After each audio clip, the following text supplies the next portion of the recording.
I'm broke the boss, I flipped the script. Super Trucker Podcast got me fully equipped. Left the noise behind, now I'm stacking green. Voyager Nation make me live the dream. Spot market. Are you actually booking loads or rolling the dice, especially in this day and age? That's the topic of the day. Well, booking the loads, that's the way to go. Yeah, I mean, but a lot of guys have that PTSD, man. I don't know. I don't necessarily think that they trust that DAT. They actually think that freedom might be actually their limitation out there. I don't know. I think I don't trust DAT neither. I trust the stuff that's on DAT. DAT is just a company that just like a bunch of bad people. There you go, bad people. Ripping me off. By the way, the compliance team was giving you a call the other day. I told them you weren't around. Here we go. But I think DAT is a top dog in the freight in the load board market. Everything else is almost based off that. Everybody is using it, so if that load exists, it's probably gonna end up. Well, let me rephrase. First of all, it's gonna end up with dedicated carrier or the broker, and then it's gonna end up on DAT. So basically, at the end of the day, what it is a lot of guys have the fear of that spot market. So would you rather be in the spot or would you rather be in that dedicated, especially with all these tariffs and everything that's going on? Me personally, I would rather be in the spot market regardless, tariffs, no tariffs, freight, no freight, just because the more your business is spread, especially for the tough times, the less risk you're gonna take. So, for example, if you work with 50 customers versus you work with one, if one of those 50 customers goes belly up, it's okay. It's gonna suck. You're not gonna like it. It's gonna cost you money, but you're still gonna be all right. If one customers is gonna go belly up, you going belly up with him. Yeah, I know it's kind of that false security blanket where you just don't have to deal with it daily. But if they don't have enough, if a lot of their containers are stuck on the in customs because of tariff, there's no work. And that's a wrap. And not just containers. What about like some manufacturer right here? But let's say we get certain products from somewhere, right? And now that supply chain got cut. It's going to be a minute before we recoup, before we find another suppliers and so on, before we do the sourcing, and can we even survive that? And then even if we can you? Yeah. So I mean, especially in these times, man, like it's hard to, who do you trust, right? And you want that control, especially because it's so critical, but you still have to trust that dispatcher. What do you think? Well, the dispatcher is your number one friend, obviously, because you kind of on the same team, regardless. No matter how you spin it, you like it, you don't like it. As an owner-operator, you and your dispatcher, you're both on the same team, and the better you understand that and the more you act like it, the better results you're gonna get, the easier your experience is going to be through good times and bad times and just times in general. Yeah. Owner-operator partnership is very real. I got tons of guys who are making $4,000 take-home. Learn how you can do that by giving me a call at 863-342-5171. We are conveniently located in Lakeland, Florida. We are a Florida-based trucking company that is here to provide you resources to be successful. So once again, it's 863-342-5171. Playing in the spot market, have you ever sabotaged your week off of one bad booking? And if so, like, how do you prevent that at all costs? Because it could be so costly to your business. It just depends. What do you mean by sabotaging? Like, can you like be a little bit more specific? For example, what do you mean? Like, what would happen? Because it can be a couple of things. Like one thing, it could be me, my personal mistake, and my issue, my moral issue, my emotional issue, and it can be something like some load got stuck in my trailer, and now I'm having no choice, even if I kind of want to have a choice. No, but I mean, it could be a back booking where you chase the rate and it wasn't necessarily the best outcome Of course. holistically for the week. Yeah, of course. I think trucking is, in general, like it has a lot of that. And number one, most important, the best way to fight against it is to have that relationship with your dispatcher, and sometimes trust your dispatcher a little bit more than your comfort zone. You gotta know a couple of things. Like, number one, if your dispatcher is an idiot, you shouldn't be working there to begin with, or with that dispatcher. Yeah, but right? so what makes you know that he's an idiot? Just because you're not making money? No. A couple of those issues. Again, like it's a little bit different when you have like all these years in business of experience, and now you kind of like you can talk to the guy and you know what's up. If for example, freshly made owner operator is now talking to a dispatcher, he may not know those answers. So he's not gonna necessarily know how to know if your dispatcher is full of shit or not, right? So I don't know, like, but I think common sense, right? Maybe just like in life, if somebody is selling you something crazy good and it doesn't really make sense, are you really jumping into it, or are you being a little cautious? No, you're gonna be cautious, but I mean, you probably at some point jumped into that pond or whatever, yes. and you got burnt. And you're gonna try it, but you're not gonna try it for a year. You're gonna try it a little bit, like for a week, and then you're gonna be like, all right, so is that how we're gonna do every week? And now your dispatcher's like, hell yeah, man, this was great. All right, now you know who you're talking to. Yeah, because that's why I say, like, you got to take a look at that outcome at the end of the week, because I mean, I would say, you know what? but not just financially. Hold up, because it's also got to be like, did he send you to all the wrong shippers and receivers, and everything was problematic because he didn't do his homework? And again, how much? Like, for example, if I would be super fair, have I had the weeks when I took one of my top owner operators and 2-3 loads in the row went with problems, bullshit, and issues. Have that happened? Yes. If that's happening often, now like I have a problem with myself. But for example, if for the most part it's not gonna be very often, so like we're talking right now about not very experienced maybe owner operator, right? Somebody who is like, because anybody who's in their first week or we're not gonna know. We're just not gonna know, because how many times for example, owner operator comes in, right, and he gets what in my opinion is company's number one dispatcher. There is no way you cannot make money with this guy unless you have problems. Yeah, but And then 3 days later, that owner operator is shitting all over your top dog, talking all kinds of nonsense. You know it's nonsense because it doesn't even sound right. because you got 9 other guys making it. And now he doesn't know any better, but he is convinced that it's your dispatcher and the company, everything is shit. So I would say, what's the safest way to do it? Number one, every time owner operator gets involved, right, starts pushing some direction and forces his dispatcher to take a load that this dispatcher wouldn't want to take on his own decision. That owner operator needs to take the responsibility for the outcome, because if you're driving and I'm giving you directions and you say, and I'm telling you, yo, make a left, and you're like, man, that's against the traffic. I'm like, don't worry about it, just make a left.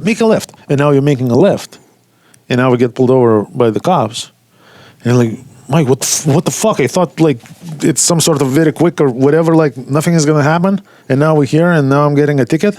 Yeah, but whose fault is that? Yeah, I know, but I know I'm an idiot, but you're also an idiot too. Yeah, but again, there's accountability, and that's just the people business at this point. It's not even going to matter if it's and it's the same thing for owner operator. So, for example, if owner operator puts a finger on the scale, he needs to be reasonable, right? He needs to understand that he had a lot to do with an outcome.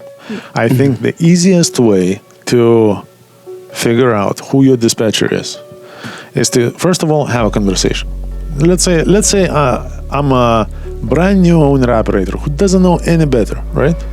Now I'm gonna say like, hey, listen, man, I'm trying to stay I'm trying to stay south, maybe Florida, Georgia, maybe as far as South Carolina, and I'm looking to gross $7,000 these days. Okay, now if the dispatcher says, sure, man, no problem, and then you don't push against him, but you never see that $7,000, there is something wrong, right?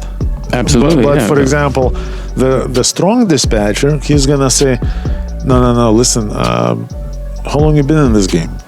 And let's say you're like, no, man, I just got my first truck. I'm very excited. All right, awesome. Let's keep that excitement going. Let's not fuck it up. So let me tell you, is $7,000 gross is what you need? Yes.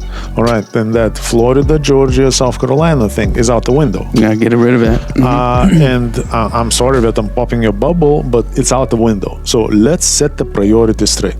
So what is it that you're trying to do? What type of money that you're trying to make? And I'm gonna give you a plan right away. This is what we're gonna have to do in this market right now to make these type of money. And then that's it.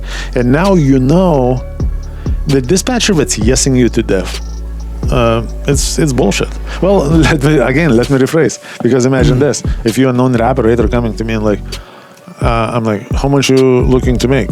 You're like, at least 7,000 gross every week in this market, right? I'm going to, okay. So, do you have any time restraints, how long you stay on the road? And you're like, no, man, I stay on the road 2, 3, 4 weeks at a time. Then I come back for a few days, and then I hit the road again. East Coast, cool. West Coast, cool. Yeah, man, I run anywhere money is, I run. All right, man, now we both agree, and we're probably gonna beat that $7,000 every week. Yeah, but how often? Yeah, but I mean, but that doesn't happen very often, right? No, it does not.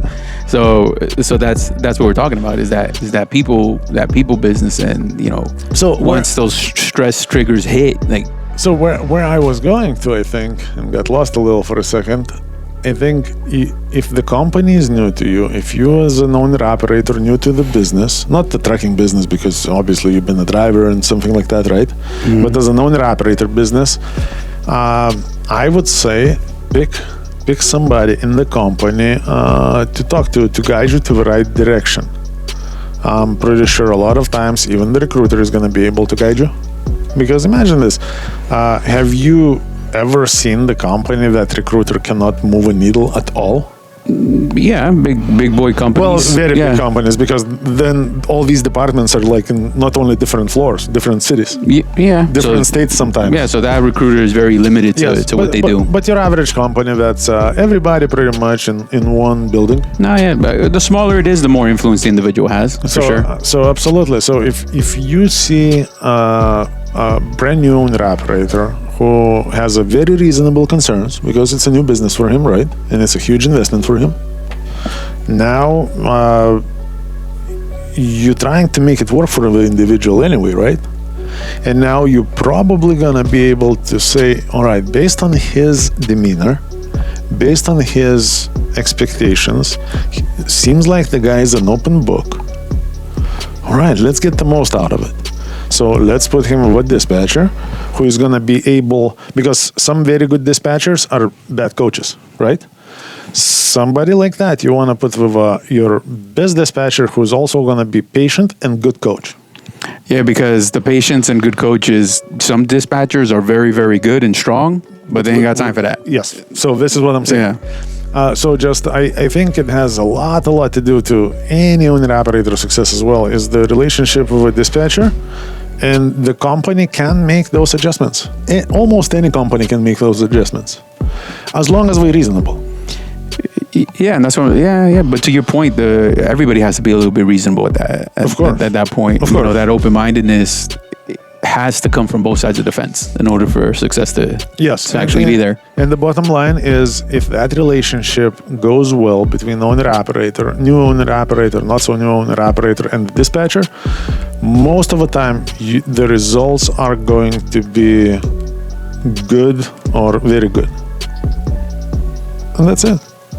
So there you have it. So moral of that story is make sure that you're talking to the right people. It has to sound reasonable, which means you got to be reasonable as well. Yeah, give people time, because, for example, man, there was nothing I would hate more than you get not a brand new owner operator, but you are the individual's first dispatcher at that company, right?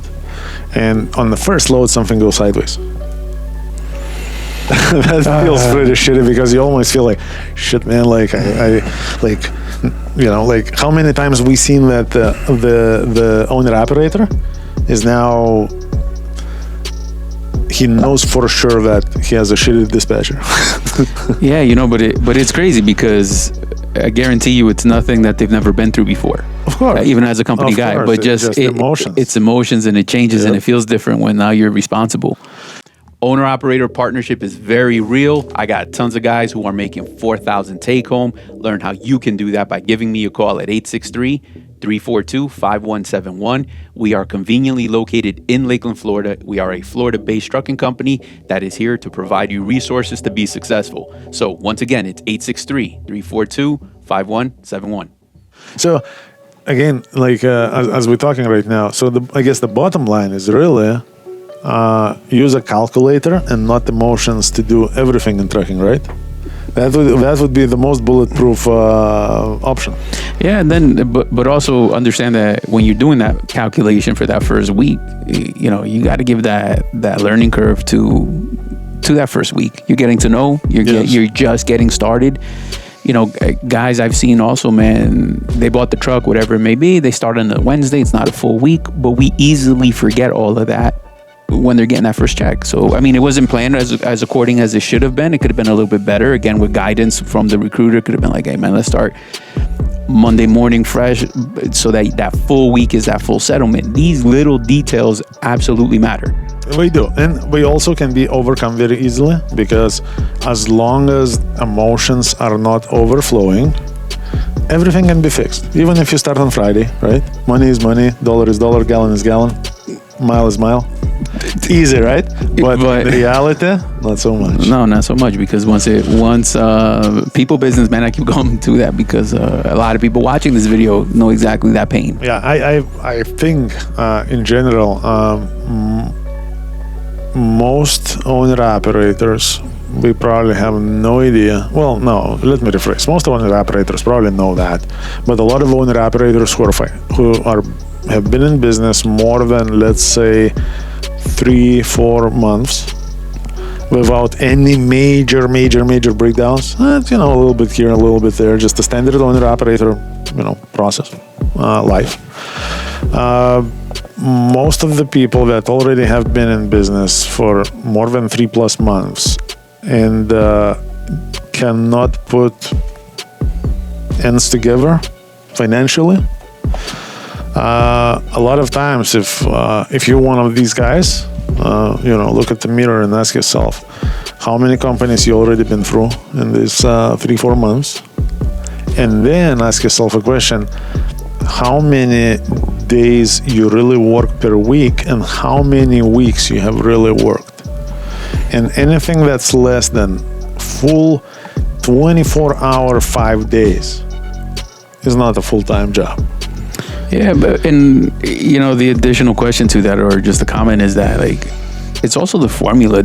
Are you out there giving the person an opportunity, or just resisting the entire time? Because just because a guy disappears for 3 weeks and he's literally out there, not home, not on the couch, so he's out there in his mind, physically, emotionally, he's out there, but making the same mistakes and not bringing home money. Then again, I would standard procedure. I would first question the dispatcher. Hey, what is going on? So now if a dispatcher is saying, oh, everything is good, man, this guy is awesome, he's booked already right now, and he likes all the freight I'm giving him, and I like to work with a dude, but the money is not there. You have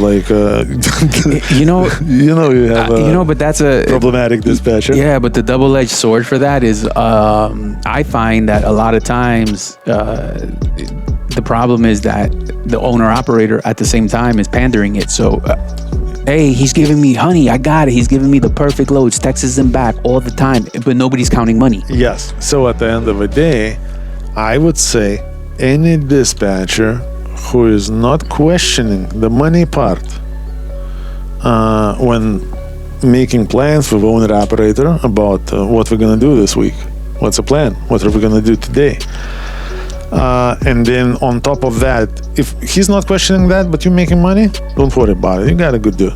There you go. But if you're not resisting and he's not questioning anything, and now you are not making money, now you have a bad dispatcher, in my opinion. Because if let's say if I just got an owner operator on my board, right, and now I'm obviously talking to the guy, hey, what are we looking to do, what are we making?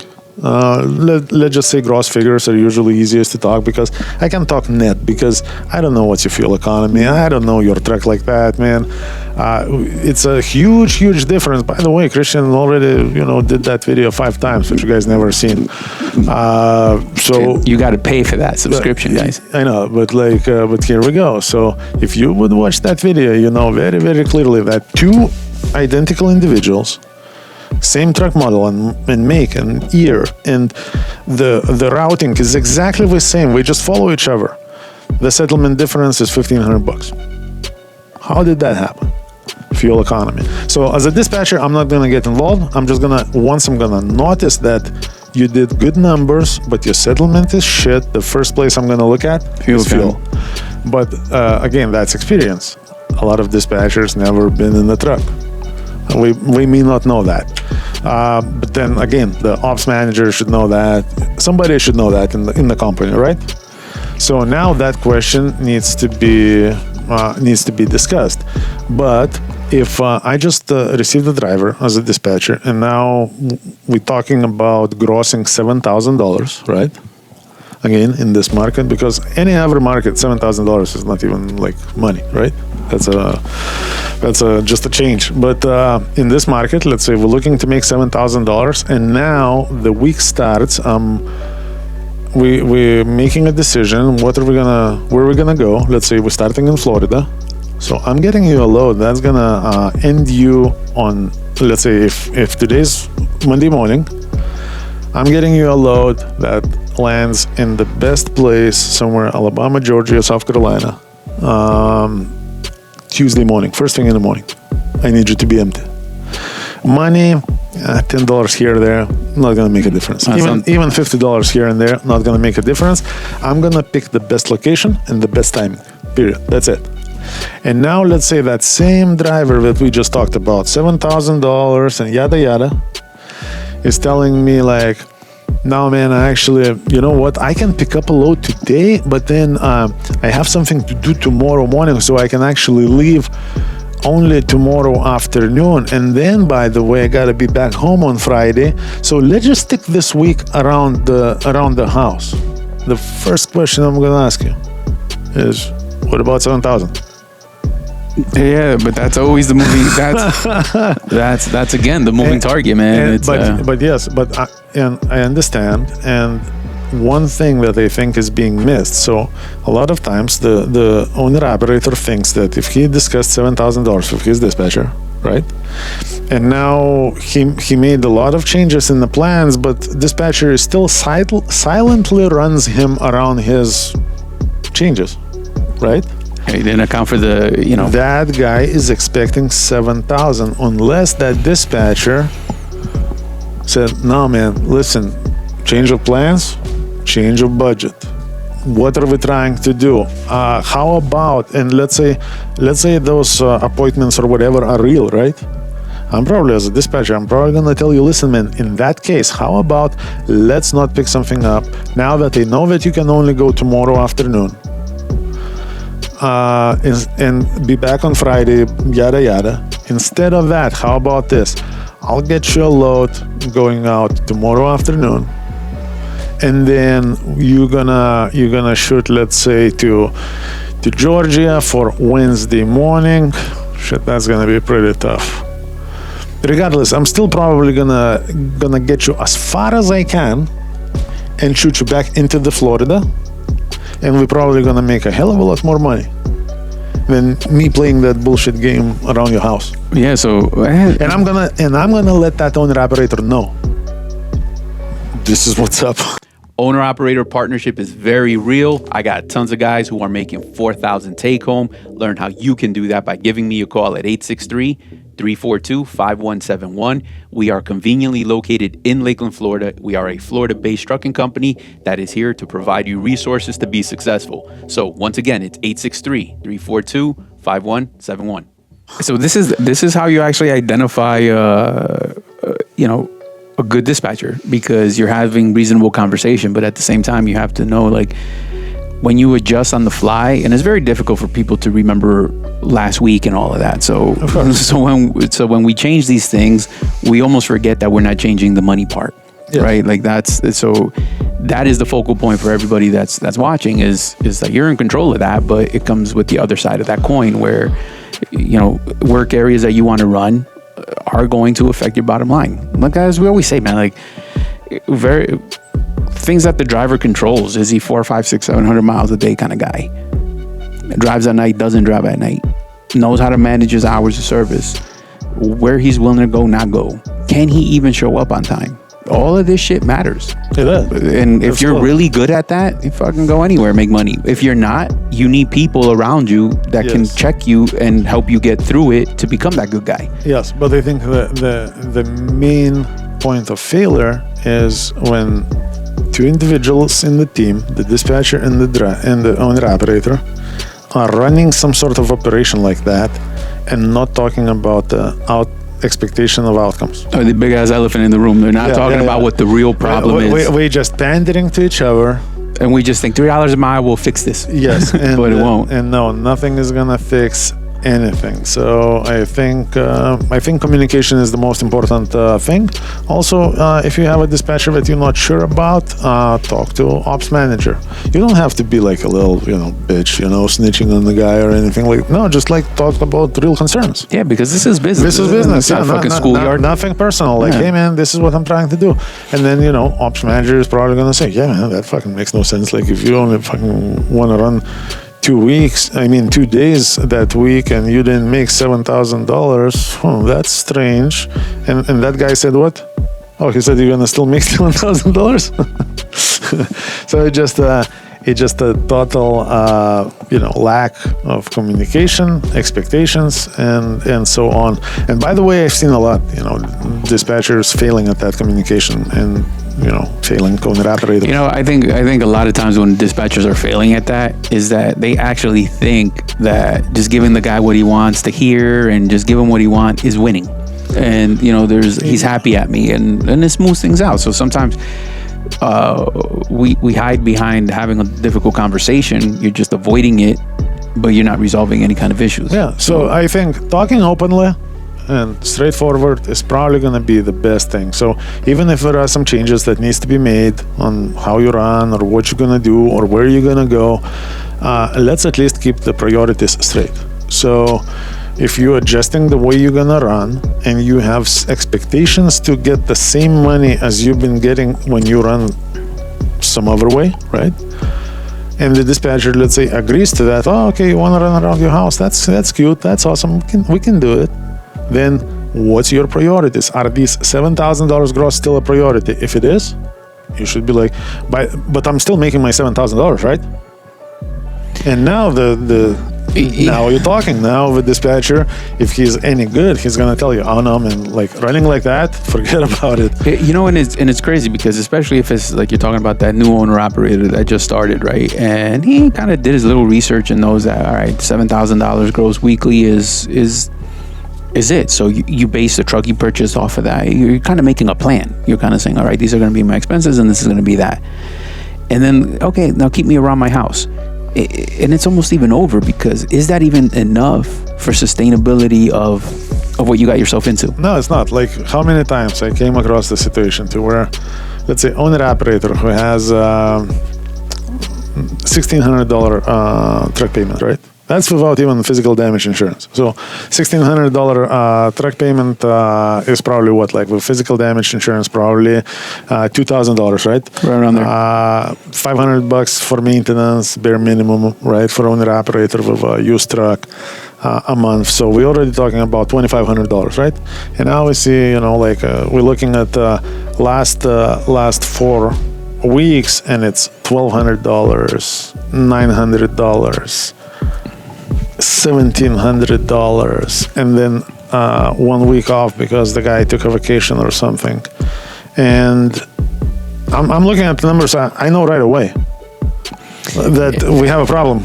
Yeah, because it's kind of that other video we made, you know, a company cash flow versus profitability, and when to know the difference. And that's that. An individual like that is only sustaining on cash flow because the truck hasn't had a major breakdown. Yes. So if something like this is happening because it's a specific moment in his life and he's making some sort of adjustments, right? Or maybe the economy dictates that this is the best that you can freaking make for 1 month or 2. But that would mean his habits, there should be a little bit of a big bang. But then anything outside of that should be bang, bang, bang, bang, making money all the time.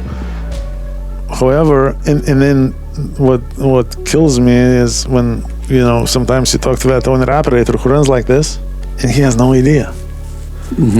He literally has no idea, and then you start telling him like, listen man, but this is not sustainable, you're not going to be able to survive. No, it's okay, I like this, and you know, my dispatcher Josephina, she's so awesome. And are you in love, or are you here to do trucking? Yeah, but you know, and it's just as bad as Josephina telling him that that's a good idea. Like, that guys, then that must be love. Then you have to know that has to be met with resistance for anybody who truly cares. Like if the dispatcher don't give a shit, then all right, let's go ahead and do that. But if you're not being advised, like, unless your goal is not to make money and see how that feels, okay, tell your dispatcher about it. Hey man, I'm running this test, and I just want to see what it feels to run hard and make no money. Are you interested in finding out? And then you know, we're gonna help you out to run hard and make no money. All right, so there you have it. All right, guys. So hopefully you enjoyed this very eye-opening topic. But if you are that guy making all these bullshit pennies and thinking that you're running a business, you gotta wake up. If your dispatcher is not waking you up, you gotta give us a call, 863-342-5171. We'll hook you up with somebody who will wake you up, who will make you money, and show you how it's done. And her name is not Josephina. Yep, we don't have no Josephina. I made her up. Be safe, guys. That's a girl in the red dress. Owner-operator partnership is very real. I got tons of guys who are making $4,000 take-home. Learn how you can do that by giving me a call at 863-342-5171. We are conveniently located in Lakeland, Florida. We are a Florida-based trucking company that is here to provide you resources to be successful. So once again, it's 863-342-5171.